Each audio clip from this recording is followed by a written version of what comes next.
A little update. I intended to go live for you guys, with you guys, the day after the season finale of Alien Earth dropped. Internet went down in my location. Damn! I couldn't do it. I let that slide. Then they dropped the 4th episode of Marvel Zombies. The day after, I think, or same day, I can't remember. I binged that with my brother in one night, and he didn't mind it. Here we go. I absolutely didn't like it. Ooh, I'm about to make a name for myself here. Now, it doesn't mean I didn't like certain aspects of each episode. The best part I enjoyed the most, that still rings, that still, is still playing back in my head, is the fight with Blade Moonlight versus Zombie Ghost. So this video might be a cross-pollination of Marvel Zombies and Alien Earth, the entire season, and also the season finale. I'm going to say something strange or something weird, and I don't know if I fully feel this in my bones, but I don't know if there's a weird conspiracy to piss off people like myself when it comes to storytelling. Message! Be it in the form of cartoons, audiobooks, podcasts, stop motion, movies, books, whatever you want to call it. What? I don't understand how 2 shows. One is okay. One kind of makes sense, but 2 shows. Yeah. I don't see how 2 shows can be bad back to back. You ain't lying. For people like myself. I'm not saying it's bad in general. I'm not saying if you like it, you suck or you're stupid or you're incompetent. But I don't understand how I can go to 2 different restaurants from the same company called Hollywood, and both restaurants suck. Damn, son. Their meals suck. How is it possible? 4 episodes, and the only thing that comes to mind over and over again, and I'm thinking to myself, okay, sit down, take deep breaths, and just try and remember each episode.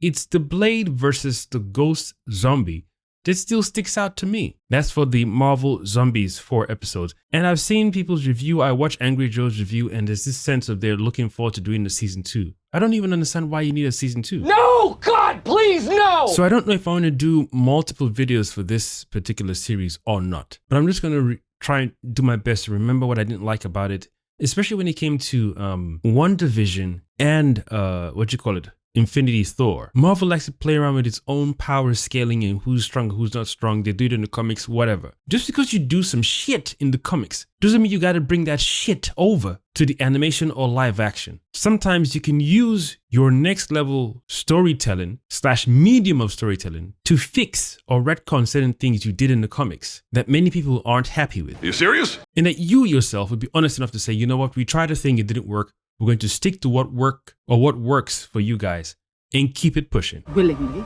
Yes. So sometimes the animation or movies can be another form of saying, let's fix that thing. We'll address it and then continue. The same way they replaced the first War Machine actor with Don Cheadle. We addressed it in the movie with a nice little soft line, kept it pushing. We can make jokes about it here and there, but it was a very nice, clean, intelligent way to just let you and I both know.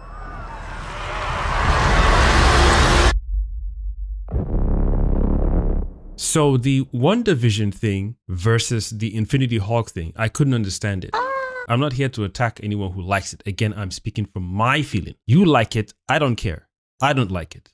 You're happy with it, I'm not happy with it. So I'm ranting about why I'm not happy with it. If I was happy with it, I'd also express said happiness on the video. Woo! Wanda is chasing this gauntlet thing down, or this gauntlet Infinity Hulk being down, to change or warp reality. And I couldn't understand why she was hell-bent on doing so. I did not also understand why she needed Kamala Khan. Are you serious? There's some chatter online where it's, we'll find out why she needed Kamala Khan in season 2. What? I didn't like the uppity, giddy, happy-go-lucky nonsense that the 3 of them, Kamala Khan, Hawkeye girl, and Ironheart, they were too go lucky.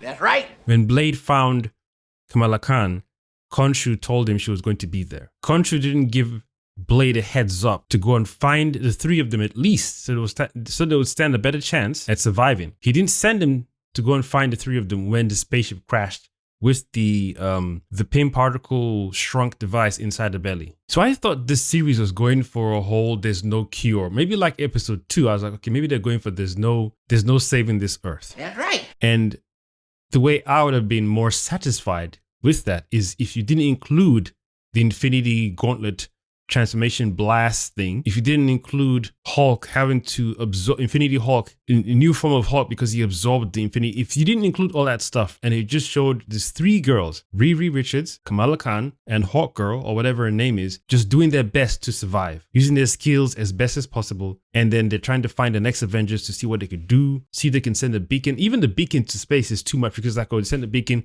but a Nova Corps was just sat there. What are they, AI? What do you mean by that? They've been there all this time. All this time. What? Why didn't Wanda do some spell the same way she did with the Hex to protect the Earth from anyone entering the Earth? That you didn't need the Nova to quarantine the Earth. I'm beginning to think that Wanda needed Kamala Khan's ability to crystallize the Earth so that way people wouldn't. A few moments later. You see, I'm trying to say to crystallize the Earth so that way no other Avenger or no other superhero outside in space would come and help them fix the situation, even though the Nova Corps was already outside the planet itself. So what did she need Kamala Khan's help for? They didn't make it look like Kamala Khan was innocent and the energy she's emitting is an energy of hope. So therefore Wanda needed to quench that light of hope so that way she can then do what she needed to do without any other energy or outside energy opposing her energy. That boy is good. I also don't understand what happened to Banner and Hulk.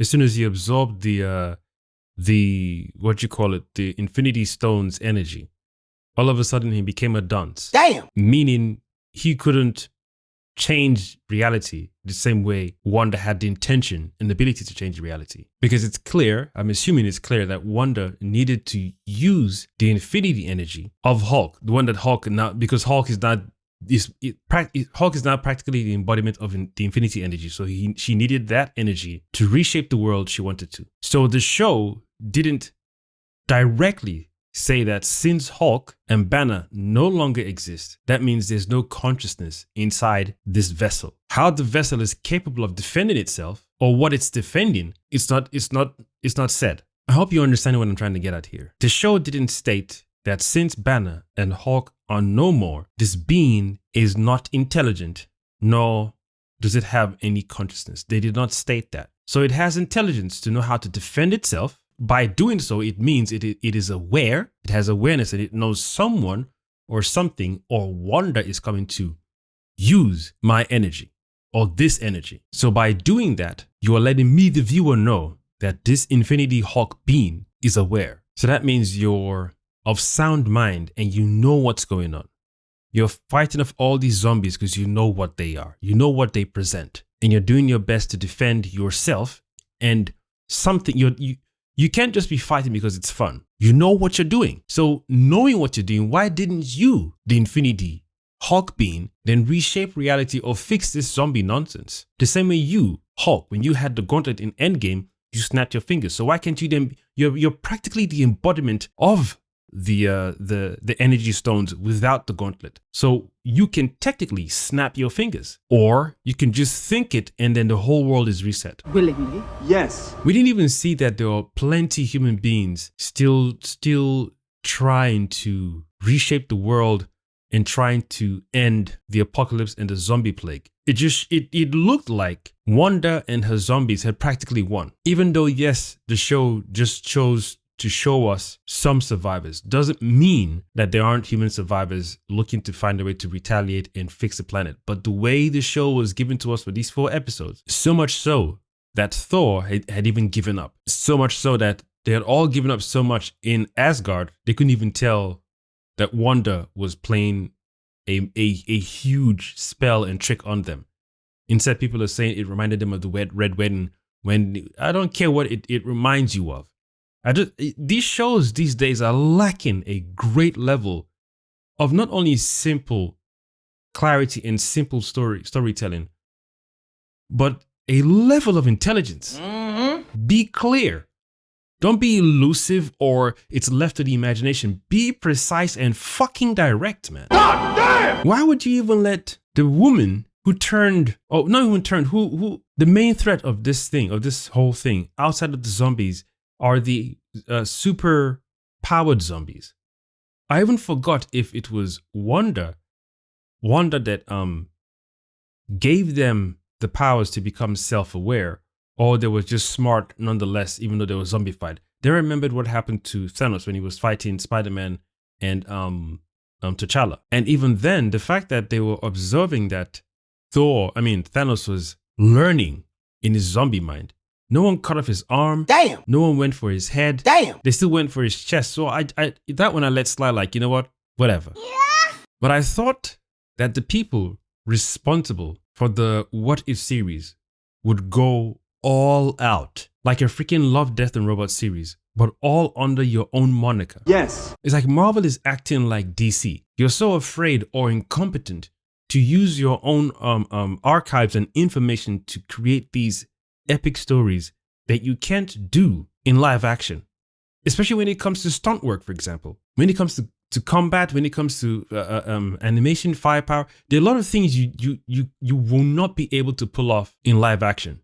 Not yet. In the future, maybe. But until then, you have your animation medium to fill in the gaps. There are some comic book stories that some comic book fans would like to see in live action. And some of them, they honestly know it in the back of their mind that it won't happen in a very long time. And I assume Disney knows it too, or Marvel knows it too. So with that knowing, you say, okay, there's a list of things we know we cannot and won't be doing from comic book to live action. But at least we can give the fans what they want in the form of animation. I like this one. So on a simple scale, for example, you can just choose some of the best comics you've released.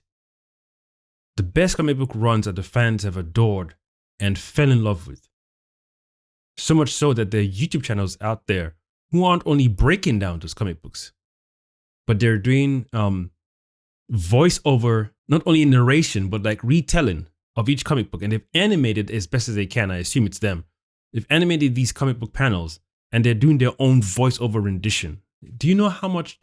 That is a lot of passion to do that. You don't have to do that. You can just read the comic book lines and go, but they're putting performances, voice tones, sadness, anger. That is work that I hope they're very, very well paid for. That Marvel should even be hiring them to do a special comic book run series with the voiceover animation, just as a little thing on the side. The fact that these guys are telling better stories who aren't officially sponsored by Marvel and licensed by Marvel to do these things on YouTube, the fact that they're doing it is insulting. Not that I'm saying it's bad, but I'm saying it's bad, but not on them. What I'm saying is bad that Marvel hasn't picked up on those things. You can rest on your laurels and say, well, since those guys exist out there, we don't have to do too much because we know Jeremy Jahns exists. We know New Rockstars exists. We know Screen Crush exists. We know Emergency Awesome exists. So when we just release these movies, they'll do the breakdowns. Tell your story as fucking clear as possible, so no one is asking fucking questions. It's like there's a cult of people who just don't give a shit about the time you spend watching these things and the fucking money and the attention you give to these incompetent groups of people. Message! Who I imagine they're deeply excited to release these stories and these movies and these shows, and it's tripe and trash. Damn, son. And sadly, it looks like there's another part of this cult suppressing people's videos who are expressing their dismay about the high level incompetency in these stories, in these shows, in these movies. I don't know. I'm baffled. I'm truly, genuinely baffled. Genuinely, I don't want to be spending my energy recording 4 videos about one dumbass show. Yeah. For fuck's sakes, dude. How can you watch 4 episodes of one specific show, 8 episodes of another show, and both shows are trash? What's going on?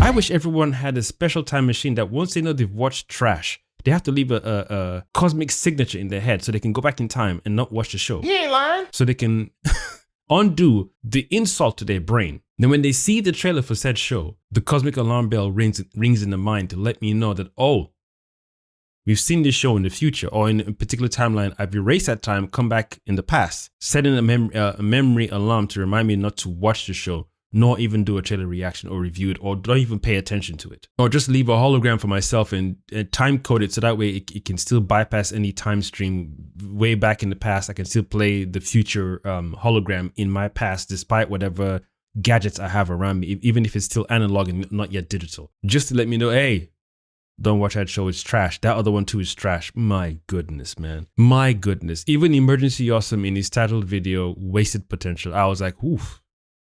I think that's the first time I've seen Emergency Awesome be honest enough to say something is not good in his own nice little way. And why is everyone shook or afraid of just saying this thing is bad? Poor writing, weak writing. I'm not saying F-bombs and shit bombs and whatnot, but just say poor writing, very bad storytelling. Is this not why you are here? It's not good. They could have. No, I can't say they could have, because the fact that you're not even doing what I mentioned earlier on, tapping into your own catalog of epic comics you've released and turning some of those comics that you know you will not be doing, not may not or might not, but you know you won't for sure, definitely not be doing live action renditions of these stories.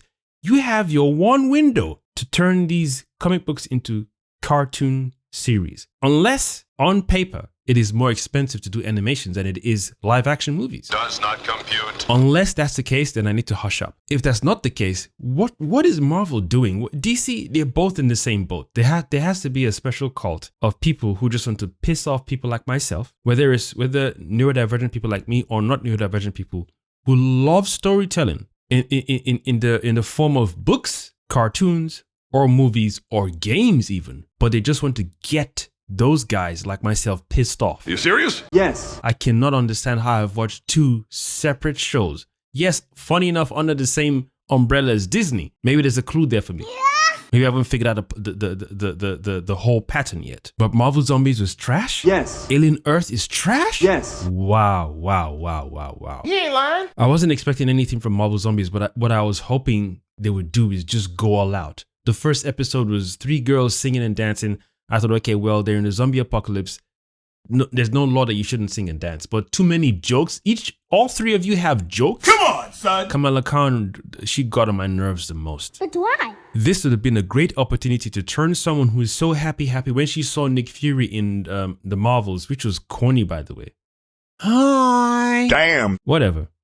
This would have been a great time to say this go-lucky girl we've seen in the Kamala Khan series has changed. What do you mean by that? She's had to grow up. She's had to become something that she's not. But why? Because of the environment she's in.